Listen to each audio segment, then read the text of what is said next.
Hey guys, well, welcome back to the channel. Now today is going to be the Danny D Memorial Meet, and today's actually going to be the first time that I take the truck out with the 4-stage Z-Rack that I've built. And I'm kind of nervous because I don't know if it's going to break. I've tested it out here in the house, and I was testing it out yesterday, going pretty hard on it, and I did bend it in a couple different spots, but I just don't have time to fix it. So I'm just going to take it the way it is, and hopefully I can control myself and not get crazy with it and try and dance it, because one, I don't know how, and two, it needs to be reinforced a lot more. But I did wake up around 4 o'clock this morning. I came out here before work to try and button up a couple things, so I got it all clean. The good thing about a truck like this where the paint is all beat up and rusted is you don't have to wash the truck. All you have to do is make sure that the interior is clean and make sure that your wheels are nice and clean. I don't know what happened. I haven't even tried looking at it, and I don't really care. I'm just gonna roll it like this, but somehow I bent something, so now this gap is huge. This gap wasn't like that yesterday. This gap was almost like a factory gap, like what it should be, like that, and you can see. So now the bed is sitting completely sideways, so I'm just gonna take it, hope for the best, and then I'll bring it back once this meet is over, and then I'll tear it all apart and figure out what bent. So I got my truck all ready to go. I got my dad's out here washing his, just vacuumed his interior. He left some rusty tools in here and messed up the carpet, so good job, Dad. Yeah, pretty clean little truck. This is the camper shell that you guys saw that I cut on the channel. I think it came out pretty good.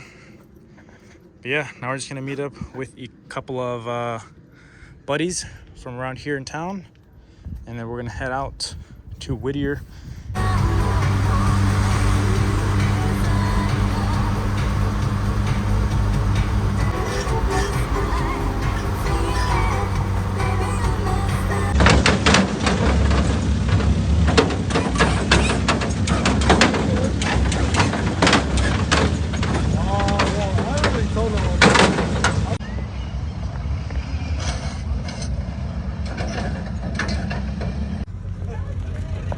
You got the wrong number.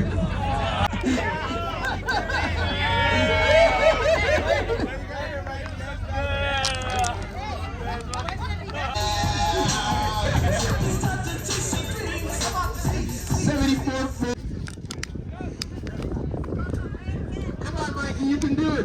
And you can do it. You can do it. Come on.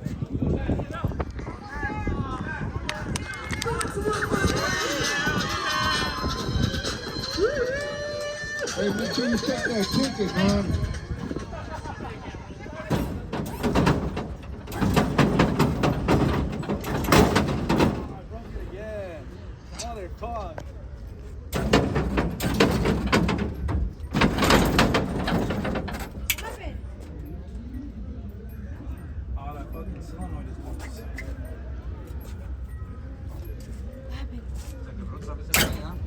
Yeah.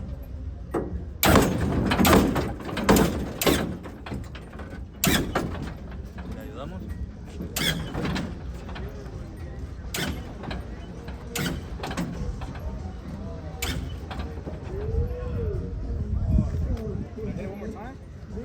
Why not?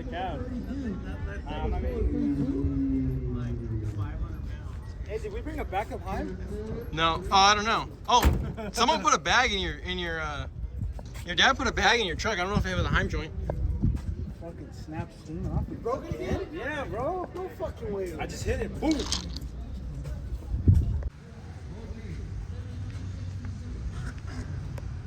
kind of like that.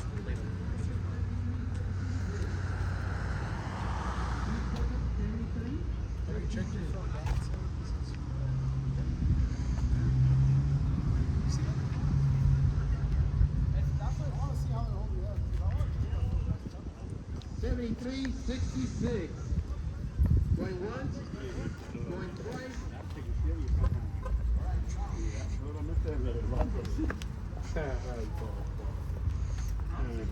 I already broke the Heim right here.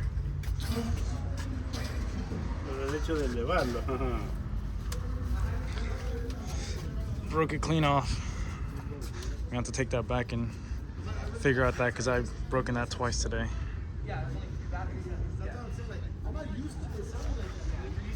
At least it's out here though. down, Brian, with all the angles. Oh, you want me to lay down more and get a better angle?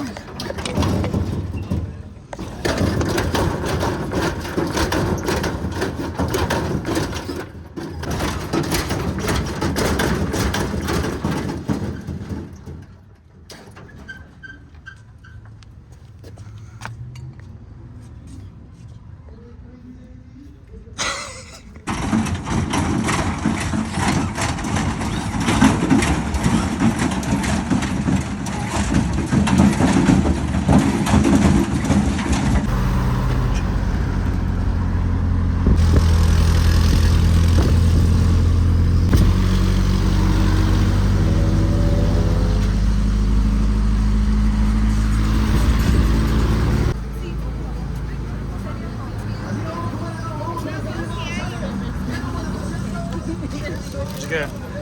Hot dog, $6. That's cool. And so I took that off, and I took the one off the original tailgate that was smooth, and I sprayed that one and put it onto this one. But I can't. For some Best reason, I horchata. think it's because Whittier Boulevard. those little U wash. Alright guys, well it's the next day. I got home and I didn't realize how much damage I did to the truck. So right here, put a nice big old dent on the cab, you can see. So that's not the first. I'm gonna definitely ruin this cab. So the plan is to go convertible eventually. So I'm not really too concerned about that. Plus it'll give me the opportunity to learn how to pull out a dent like that with a stud gun. I've been wanting to get a stud gun and now I have the excuse to buy one because now I have to fix this. So I think it'll be pretty cool to pull out a dent. I don't want to fill it with Bondo. I want to learn how to do it properly, even though I'll probably take it back out next weekend and I'll smack it within 5 seconds of playing with the bed. But it's all about learning. That's all that I want to do with cars. That's why I'm into cars, just because I like to learn.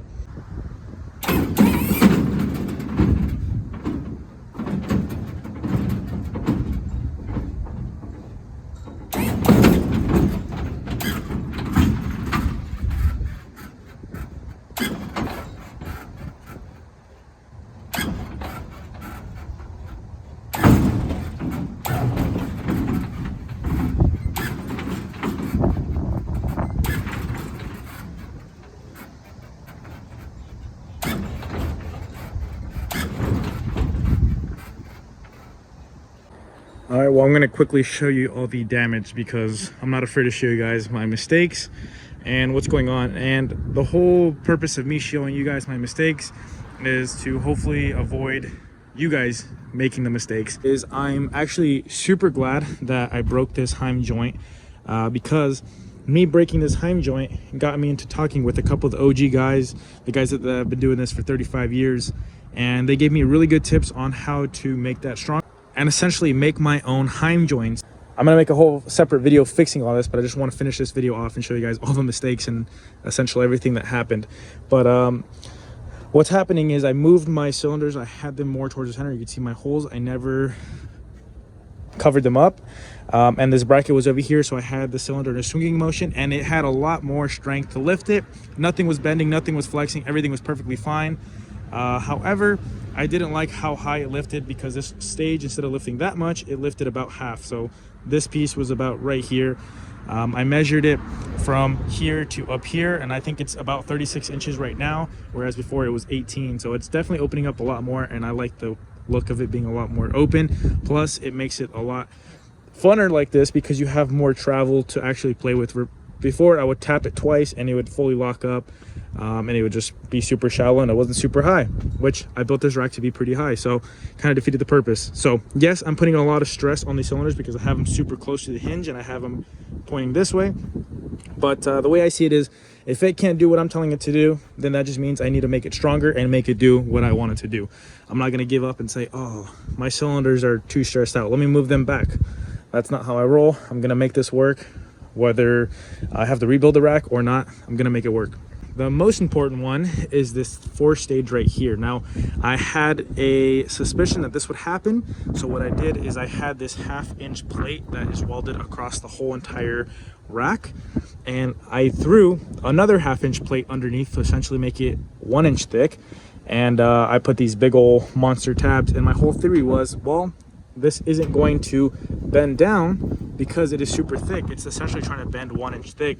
But me being cheap, I didn't have any more pieces of that 1/2 inch material, so I just got this piece. You can see it doesn't even fill the hole. It doesn't go all the way to the outside. It just goes to right here in the center, and that's because that was a piece of scrap that I just threw in there. So being cheap, I could have just bought a piece that covered the whole thing. So yes, this center section is super strong, but now you can see that 1/2 inch piece is not that strong. So it obviously bent right here where the 1/2 inch piece is. So my whole theory was I was scared that this center was going to bend. I was afraid that what happened to the edges was going to happen right here, because I've seen it happen to a lot of guys since my cylinders are super close to the center. But yeah, so obviously that is all twisted. Now, the reason I have them so close to the center is because my rack goes on the inside of my frame. I have a gas tank here and I have batteries there, so there is nowhere else to fit it. On top of that, I was having a little bit of rubbing issues on this cylinder over here on the drive shaft, which honestly was super sketchy and it sketched me out, but I just wanted to go to the show. So I'm probably gonna be moving the cylinder out a little bit because it's only one that is hitting. But look how gnarly this is. Check this out.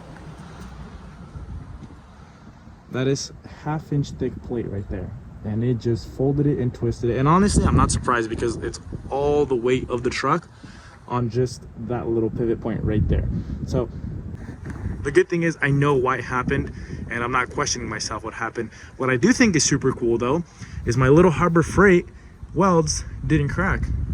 That's pretty cool. I know a lot of people were asking me if I trusted my Harbor Freight welds, and I was confident in my welds, and obviously you can see my Harbor Freight welder definitely penetrated, and I laid a pretty good weld right there, because even though I grinded most of it away so it would look smooth, still didn't crack all the way. It didn't even crack at all, and this 1/2 inch thick plate ended up bending before my welds broke. So I feel very confident on that.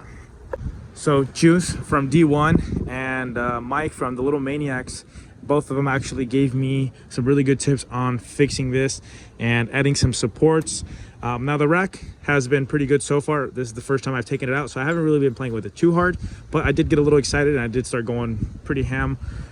Luckily my batteries are fairly dead, so I didn't make too much damage, but if these batteries are fully charged, I would probably have done a lot more damage.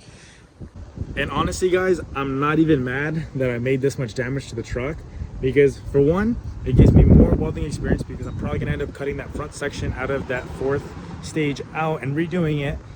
And two, it gave me the opportunity to talk to the OG guys. Now, I talk to them a lot, we're good friends, but it got us talking and problem solving, and because of that reason, I was able to come to this. Now, it definitely could have been way worse. I could have fully dropped the bed. Now, kind of sucks because it wasn't cool the way it broke. I literally just lifted the bed, and as soon as it got a little bit of lift, it just snapped. It would have been a lot cooler if I had the bed way up in the air and it snapped and then it fell all the way down. I feel like that would have been a better show for everyone, but it is what it is. I had fun. I had so much fun. This was probably one of the funnest weekends I've had. I think just knowing that I built my truck and just having it out there on Whittier Boulevard, it's one of those things that I've always wanted to do. And honestly guys, if this doesn't show you that you guys can do it, then I don't know what else will. Because I'm using a Harbor Freight welder, I'm using a basic angle grinder, and I'm doing it out of my garage that is all messy, and I have all my random stuff in there. I use it for storage, I use it to do work, and that's where I store all my tools. So if I can do it, you guys can definitely do it.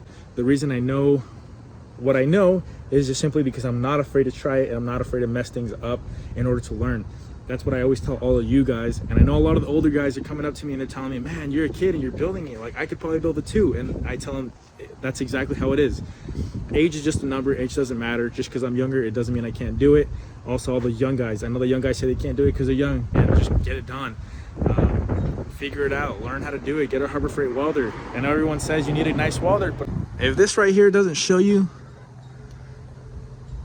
what a Harbor Freight welder is capable of, then I don't know what will. So at the end of the day, what I always say, it's all about the welder, not the welder. What I mean by that is it's about the welder, not the welding machine. If you have a really good machine and you don't know how to use it, it does you no good. Yeah, I just think this is a really good video to show you guys that if I can do it, you guys can definitely do it. There is no difference from me and you guys. And you guys always know, if you guys have any questions, you guys already know, feel free to ask me. I typically respond on Instagram a lot better than I will on YouTube, since I'm not very active on YouTube. But if there's some knowledge that I could share with you guys, then I am more than willing to. Now, I don't know everything about tilt beds and hydraulics and all that, as I'm still learning as I'm doing all this setup. So I might not be able to answer all of your questions, but if there's someone that I could recommend that will be able to answer your questions, I will definitely share their information. That way you guys can get all the information you guys can before even attempting to build your. But yeah, I honestly, like I keep saying, I had one of the funnest weekends of my life. I honestly can't even express how happy I was cruising with my dad in his truck, cruising with a couple of buddies from Doing It in Style, or their own club from out here in the IE. So I think it was pretty cool cruising with those guys and just having a bunch of fun. Alrighty guys, well, as you can see, the truck is now backed into the driveway, so that means I am about to tear into this thing and figure it out. And then I'm probably going to pull the whole entire rack off, do a little bit more reinforcement, and probably cut that front center section out of the 3rd to 4th stage and redo it. So if you guys are interested in seeing any of that, I will probably have a video coming out after this one. And there's still a couple more videos that need to come out on actually building the rack. So if you do see those come up and you're wondering, you know, why they're out of order, it's just because I haven't had time to edit all of the videos since I've been too busy actually working on the truck, and haven't really caught up with editing all of the videos. But yeah, I hope you guys enjoyed this video. I know it was a little bit all over the place, but I had a lot of fun at the Danny D Memorial, and I'll catch you guys in the next one. Later, guys.